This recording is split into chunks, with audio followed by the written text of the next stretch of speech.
Nshuti bene data, nongeye kubaramutsa mu izina ry'umwami Yesu Kristo. Ubuntu n'amahoro biva ku Mana Data wa twese bikomeze kuba kuri mwe mwese ndetse n'abanyu bose aho muherereye hirya no hino mu mpande enye z'isi. Uyu munsi tugiye kuganira ku ifaranga impiya, ariko mbere yuko tuganira reka tubanze twiragize Imana. Uwiteka Imana igira neza, tugushimiye neza uhora utugirira, imigisha uduha uko bukeye n'uko bwije, habwe kuzo Data. Tugushimiye ko waduhaye kandi uduha impiya zo kutwunganira mu buzima bwacu bwa buri munsi.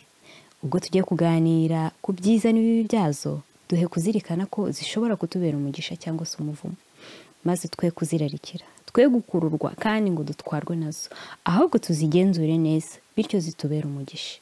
Ni mu izina ryawe rya Yesu Kristo tubisenze kandi twizeye kubiduhera ubuntu. Urakoze Data, amen. Abantu dutanga impamvu z'uko twabuze kubera akazi, gukorera, gushaka impiya. Abantu batabona cyangwa se batakibona umwanya wo gusenga, kujya mu materaniro kubera gushaka ubutunzi. Abantu dukunda abandi bitewe n'uko hari impiya baduha. Abantu dukunda impiya kuzirutisha abacu, abana, ababyeyi cyangwa inshuti, tutakigira umwanya wabo umuryango kubera gushaka ifaranga. Icyampa ngo uyu munsi tumenye, dusobanukirwe kandi tuzirikane ibi, ko gukunda impiya ari umuzi w'ibi byose. Hariho bamwe bazirarikiye barayoba, bava mu byo kwizera, bihandisha imibabaro myinshi. Aya magambo tuyasanga muri Timoteyo wa mbere igice cya 6 umurongo wa 10.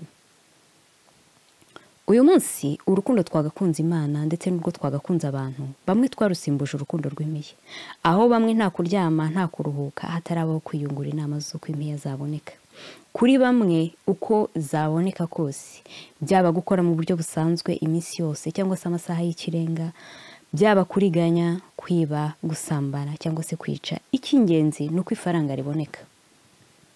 Kugira ifaranga, kugira impiya ni byiza cyane pe, kuko zitwunganira mu buzima bwacu bwa buri munsi, kandi n'abagize icyo barusha abandi bakabasha kubunganira. Ariko ntibikwiye ko tuzisimbuza abantu, kandi kuzishaka ntibikwiye kuba impamvu ituma tutagira ibihe byo guterana, ibihe byo gusabana n'Imana. Erega niyo mutunzi wa byose, kandi tumenyera ibidukwiye mu gihe gikwiye, atariyo ntacyo twageraho. Nimutyo kutubera ikigirwamana. Bene data, nshuti nkunda, munkundire twite kuri ibi. Impiya twakora tukazibona, twashakisha mu nzira zitandukanye tukazibona, nyamara impiya twazigura inzu ariko ntitwazigura urugo rwiza. Impiya twazigura ibinezeza ariko ntituzigura umunezero. Impiya twazigura inshuti ariko ntituzigura urukundo. Impiya twazigura icyubahiro ariko ntituzigura kubahwa. Impiya twazigura ibitabo ariko ntitwazigura ubumenyi, kandi ubwenge bukatuba kure. Impiya twazigura ibyo kurya ariko ntitwazigura apeti. Impiya twazigura imyambaro ariko ntitwazigura kuberwa. Impiya twazigura uburiri ariko ntitwazigura ibitotsi. Impiya twazigura ubwishingizi cyangwa se abarinzi ariko ntituzigura umutekano. Impiya twazigura isaha ariko ntituzigura igihe. Impiya twazigura amarira ariko ntituzigura urukundo. Impiya twazigura intwaro ariko ntitwazigura amahoro. Impiya twazigura muganga ariko ntaduhamagara amazima. Impiya twazigura iby'imirimbo byose ariko ntitwazigura ubwiza karemano. Impiya twazishyura mu rubanza ariko ntitwazigura gutsinda. Impiya ntitwazigura ibyishimo. Impiya ntitwazigura inshuti iramba kandi gatunambaho. Impiya ntitwazigura agakiza. Impiya ntabwo twazigura byose. Nabonye abakire benshi batunze miliyoni n'amamiliyari, kandi iby'umutima wishimira byose babifite, ariko bageze mu bihe bikomeye bifuza urupfu, bemera gusiga byose inyuma, maze biribwa n'abatarabiruhiye kandi batazabashima. Ubutunzi tubushake, ariko cyane cyane dushaka Imana y'umutunzi wa byose. Ubutunzi izaduha buzatubera umugisha, tuzabunezererwa ibihe byose, kandi buzabera abandi umugisha, bitume n'Imana ihimbazwa. Nshuti bene data, twirinde bimwe bigezweho byo kubana, gukunda gusa cyangwa kujya mu nsengero aho bafite ibyo kuzajya baduha. Ahubwo dukunde bose, tubane na bose, dufashe bose, ariko cyane cyane abera, abatishoboye. Duteranire aho bigisha kwihana no guhindukirira Uwiteka, ndetse no kwitegura kugaruka kwa Yesu kwa kabiri. Tudakurikiye imitsima n'amafi, twisuzume kubera ko bitewe n'urukundo tuzikunda ari byo bituma zihinduka umuzi w'ibi byose. Urukundo rw'ifeza rwatumye Yuda agambanira umwana w'Imana. Iherezo rye ryabaye gupfa yimanitse. Tuzishake ariko twirinde ko zatubera umutego wazatuma turimbuka. Sibyo nshuti zanjye. Salomo umunyabwenge akaba n'umutunzi wari utunze kandi akagerageza kwinezeza muri byose, yaje kubona ko byose iby'isi byose ari ubusa.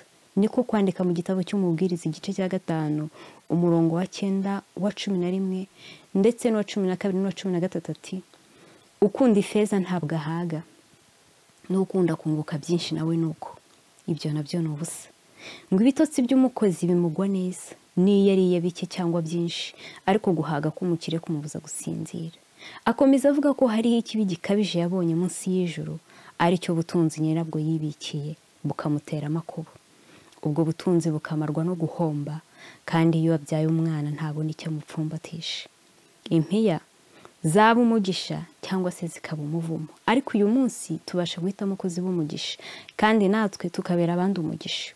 Tugira igihe cyo kuzishaka, ariko kandi tugira igihe cyo gusabana n'Imana, igihe cyo guterana kwera, igihe cy'inshuti, igihe cy'abo umuryango, kuko nubwo abo mu rugo bafite byose cyangwa se iby'ibanze, ariko kandi natwe badukeneye. Abo umuryango bahabwa agaciro kabo, umwana ye kwifuza kuba ari kumwe n'umubyeyi we uhora ahuze, cyangwa se ngo ajye gushaka umuntu wo hanze wo kumwitaho, azajya abwira amabanga ye, azajya abwira imibabaro ye, bagaseka bagakina bakishimana, maze uwo nguwo agasimbura ababyeyi bakiriho. Umugabo ye kwifuza umugore we uhora ahuze, kandi umugore ye kwifuza umugabo we uhora akora, kugeza ubwo bishobora kubaviramo umubano mubi, kandi umwanzi akaba yahinjirira agasenya ibyubatswe igihe kirekire. Erega kubaka inzu bitwara igihe, ariko kuyisenya ni agahe gato cyane. Ababyeyi be kwifuza kubona abana babo bahora bashakisha ubutunzi, ntibagire umwanya wo gusura ababyeyi, maze bigatuma bahorana umutima wuzuye intimba. Impano umuntu wese afite ni igihe. Iyi mpano tuyikoreshe tunita ku bacu, dukundane urukundo rw'ukuri rudashingiye ku mpano gusa. Uwiteka arabwira njye namwe uyu munsi ati twubahishe Uwiteka ubutunzi bwacu n'umuganura w'ibyo twunguka byose, nibwo ibigega byacu bizuzuzwa, kandi n'imivure yacu izasendera imitobe. Uwiteka bidushoboze, Uwiteka duhana umugisha. Ndabakunda mwese.